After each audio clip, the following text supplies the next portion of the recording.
ಬದಲಾವಣೆ ಅದೇ ಚರ್ಚೆ ಸರ್. ಈಗ ಆಗುತ್ತೋ ಆಗಲ್ವಾ? ಕೆಲವ್ರಿಗೆ ಆಗತ್ತಂದ್ರೆ ಆಗತ್ತೆ, ಇಲ್ಲ ಅಂದ್ರೆ ಇಲ್ಲ. ನನಗೇನಂದ್ರೆ ಬಿಹಾರ್ ಎಲೆಕ್ಷನ್ ಆದಮೇಲೆ ಪ್ರಧಾನಮಂತ್ರಿ ಎಲ್ಲ ಚೇಂಜ್ ಆಗ್ಬೋದು ಅಂತಕ್ಕಂಥದ್ದು ನನಗಿದೆ. ಯಾಕಂದರೆ ಎಲ್ಲ ಸುಳ್ಳು ಹೇಳ್ತಾ ಇಲ್ಲ.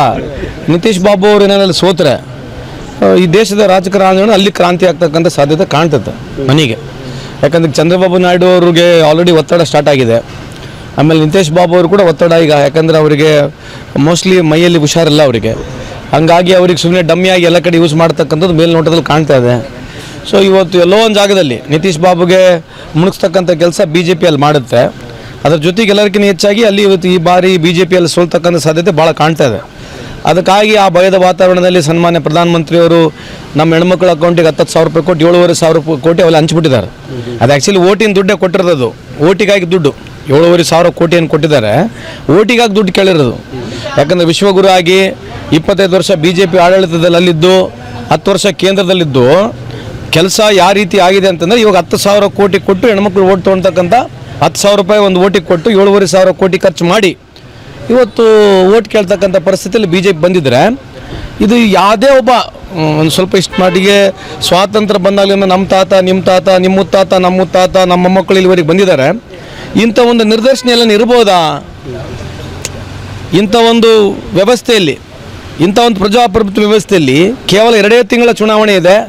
ಒಬ್ಬೊಬ್ಬರ ಅಕೌಂಟಿಗೆ 10,000 ರೂಪಾಯಿ ಹಾಕಿ ಏನೋ ಭಾಳ ದೊಡ್ಡ ಕಾರ್ಯಕ್ರಮ ಮಾಡಿ ನಂಗೆ ಓಟ್ ಕೇಳ್ತಕ್ಕಂಥದ್ದು ಎಲ್ಲಿ ಮಟ್ಟಿಗೆ ಸರಿ? ಇದು ಯಾರು ದುಡ್ಡಿದು? ನೀವು ಮೊದಲೇ ಮ್ಯಾನಿಫೆಸ್ಟೋನಲ್ಲಿ ಮಾಡಿಬಿಟ್ಟು ಸರ್ಕಾರದ ಕಾರ್ಯಕ್ರಮ ಇದ್ದರೆ ಮಾಡಿ, ತೊಂದರೆ ಇಲ್ಲ. 2 ತಿಂಗಳಿದೆ ಚುನಾವಣೆಗೆ. ಅದು ಸಿಂಧೂರು ಕ್ಲಿಕ್ ಆಗಲಿಲ್ಲ, ಕೂನು ಸಿಂಧೂರು ತೆಲುಗು ಕ್ಲಿಕ್ ಆಗಲಿಲ್ಲ, SIR ಕ್ಲಿಕ್ ಆಗಲಿಲ್ಲ. ಏನೋ ಒಂದು ಮಾಡಬೇಕಲ್ಲ, ಸಡನ್ನಾಗಿ ಏನು ಮಾಡಿಬಿಟ್ರು. ಯೂಶಲಿ ಏನಾಗುತ್ತೆ, 6 ತಿಂಗಳ ಮುಂಚೆ ಯಾವಾಗಲೂ ಎಲೆಕ್ಷನ್ ಡಿಕ್ಲೇರ್ ಆದಾಗ ಯಾವುದು ಡೆವಲಪ್ಮೆಂಟ್ ವರ್ಕ್ಸ್ ಮಾಡೋಕ್ಕೆ ಬರಲ್ಲ ಅಲ್ವಾ? ಇವರು ಪ್ರಚಾರ ಗಿಡ್ಸ್ಕೊಂಡು ತುದೇವರಿಗೆ ಬಂದು ಲಾಸ್ಟಿಗೆಲ್ಲ ನೋಡ್ಕೊಂಡು ಮಾಡಿ ಇವತ್ತು 10,000 ರೂಪಾಯಿ ನಮ್ಮ ಹೆಣ್ಮಕ್ಳಿಗೆ ಕೊಟ್ಟಾರೆ. ಸೊ ಇದೇ ಇವ್ರದ್ದು ಕ್ರಾಂತಿಕಾರಿ ಯೋಜನೆಗಳು, ದೇಶ ಬದಲಾವಣೆ ಆಗ್ತಕ್ಕಂಥ ಯೋಜನೆಗಳು ಮಾಡ್ತಾ ಇದ್ದಾರೆ. ಕರ್ನಾಟಕದಲ್ಲಿ ಕಾಂಗ್ರೆಸ್ ಗೆಲುವು ಆಗ್ತದಂತೆ. ಕರ್ನಾಟಕದ ಕಾಂಗ್ರೆಸ್ ಮಾಡಲ್ಲ ಅಂದರೆ ಗ್ಯಾರಂಟಿಗಳು ಎಲ್ಲ ಕಡೆ ಒಯ್ದಿದ್ದಾರೆ. ಎಲ್ಲ ಬೈದರು, ನಮ್ಮನ್ನು ಭಾರಿ ಉಗುಳಿದ್ರು, ಬಂದು ಬಾಯಿ ಸಿಕ್ಕಂಗೆ ಮಾತಾಡಿದ್ರು ಪ್ರಧಾನಮಂತ್ರಿ. MP-ನಲ್ಲಿ ನಮ್ಮದೇ ಸ್ಕೀಮ್ ಉಪಯೋಗಿಸಿದ್ರು, ಮಹಾರಾಷ್ಟ್ರದಲ್ಲಿ ನಮ್ಮ ಸ್ಕೀಮೇ ಉಪಯೋಗಿಸಿದ್ರು, ಈಗ ಬಿಹಾರ್ನಲ್ಲಿ ಕೂಡ ನಮ್ಮ ಸ್ಕೀಮೇ ಉಪಯೋಗಿಸಿದ್ದಾರೆ.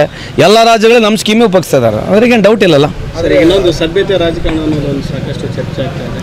ಪ್ರದೀಪ್ ಈಶ್ವರ್ ಆಗಲಿ, ಪ್ರತಾಪ್ ಸಿಂಹ ಆಗಲಿ ಸಾಕಷ್ಟು ಕಿರುಮಟ್ಟದ ಭಾಷಣ. ಇಲ್ಲ, ನಾನು ಎಲ್ಲರಲ್ಲೇ ರಿಕ್ವೆಸ್ಟ್ ಮಾಡ್ಕೊಳ್ಳೋದು, ಲೈಫ್ನಲ್ಲಿ ನಾವು we are all not permanent. Long way to go in politics. ಯಾಕಂದ್ರೆ ಅವರಿಬ್ಬರು ಯಂಗ್ಸ್ಟರ್ಸ್ ಇದ್ದಾರೆ, they got long way to go. ಯಾರು ಸರಿಯೋ ಯಾರು ತಪ್ಪು ಅಂತ ಹೇಳಿದ್ರೆ ಅರ್ಥನೇ ಇಲ್ಲ.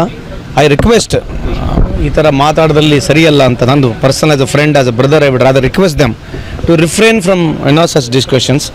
ನಾನೇನು ಅಥಾರಿಟಿನಿಲ್ಲ ಅವ್ರಿಗೆ ಹೇಳಲಿಕ್ಕೆ, ಆದರೆ ರಿಕ್ವೆಸ್ಟು ಯಾರೇ ಆಗಿರಲಿ ಪರ್ಸನಲ್ ಲೈಫ್ನ ಪರ್ಸನಲ್ ಬಗ್ಗೆ ಮಾತನಾಡ್ತಕ್ಕಂಥದ್ದು ಈ ಪ್ರಜಾಪ್ರಭುತ್ವ ವ್ಯವಸ್ಥೆಗೆ, ಈ ತಂತ್ರ ವ್ಯವಸ್ಥೆಗೆ ಸರಿಯಲ್ಲ. ಸೊ ಆಲ್ವೇಸ್ ಎಲ್ಲರೂ ಪಕ್ಷಾತೀತವಾಗಿ ನಾವೇನಿದ್ರು ಪ್ರೋಗ್ರಾಮ್ಸ್ ಬಗ್ಗೆ ಮಾತನಾಡಬೇಕು, ಟೀಕೆ ಮಾಡೋಂಗಿದ್ರೆ ಪ್ರೋಗ್ರಾಮ್ಸ್ ಬಗ್ಗೆ ಮಾತನಾಡಬೇಕು. ಪರ್ಸನಲ್ ಆಗಿ ಮಾಡೋದು ಸರಿಯಲ್ಲ ಅಂತ ನನ್ನ ಅಭಿಪ್ರಾಯ. ತಮ್ಮ ಇಲಾಖೆಯಲ್ಲಿ ಸರ್ ಈ ಲೇಬರ್ಸ್ ಕಾರ್ಡ್ ಕೊಡುವಂಥ ಸಾಕಷ್ಟು ಅಕ್ರಮ ನಡೆದಿದೆ ಅಂತೇಳಿ, ಯಾಕಂದರೆ ಬೇರೆಯವರಿಗೆಲ್ಲ ಕರ್ಕೊಂಡು ಎಲೆಕ್ಟ್ರಿಷಿಯನ್ ಆ ಥರದ್ದೆಲ್ಲ ಕಾರ್ಡ್ಗಳು ಕೊಡ್ತಾರೆ ಅಂತೇಳಿ ಕೇಳ್ಬರುತ್ತೆ ದಾವಣಗೆರೆಯಲ್ಲಿ. ಅಲ್ಲ, ನಾವು ಕೊಡ್ತಿರೋದು ಎಲ್ಲರಿಗೂ ಕೊಡ್ತೇವೆ, ಎಲೆಕ್ಟ್ರಿಷಿಯನ್ಗೂ ಕೊಡ್ತಾ ಇದ್ದೀವಿ ಕಾರ್ಡು. ಬಟ್ ಅದು ಏನಾಗ್ತಾ ಇದೆ, ಸುಮ್ಮನೆ ಏನೇ ಕೆಲಸ ಮಾಡದೇ ಇರೋರು ಕಾರ್ಡ್ಗಳು ಕೊಟ್ಟಿದ್ದಾರೆ. ಅಲ್ಲ, ಏನಾಗಿರುತ್ತೆ, ಕಾರ್ಡ್ ತೊಗೊಂಡಿರ್ಬೋದು. ಈಗ ಎಲೆಕ್ಟ್ರಿಷಿಯನ್ ಅಂತ ನೀವು ಸರ್ಟಿಫಿಕೇಟ್ ನಿಮ್ಮ ಹತ್ರ ಇದ್ದಾಗ ಕಾರ್ಡ್ ಕೊಡಬೇಕಾಗತ್ತೆ, ಕೊಡ್ತೀವಿ. ಬಟ್ ಬೆನಿಫಿಟ್ ಕೊಡೋಕಲ್ಲಿಗೆ ವೆರಿಫೈ ಮಾಡಿ ಕೊಡ್ತೀವಿ. ಯಾವಾಗ ಬೆನಿಫಿಟ್ ಕೊಡ್ತಾ ಇದ್ದೀವಿ, ಬೆನಿಫಿಟ್ ಕೊಡೋಕಲ್ಲಿ ಲಾಸ್ಟಿಗೆ ವೆರಿಫೈ ಮಾಡೇ ಕೊಡ್ತೀವಿ. ನಾಳೆ ಮಹಿಳೆಯರು ಫೈನಲ್ ಹೋಗಿದ್ದಾರೆ.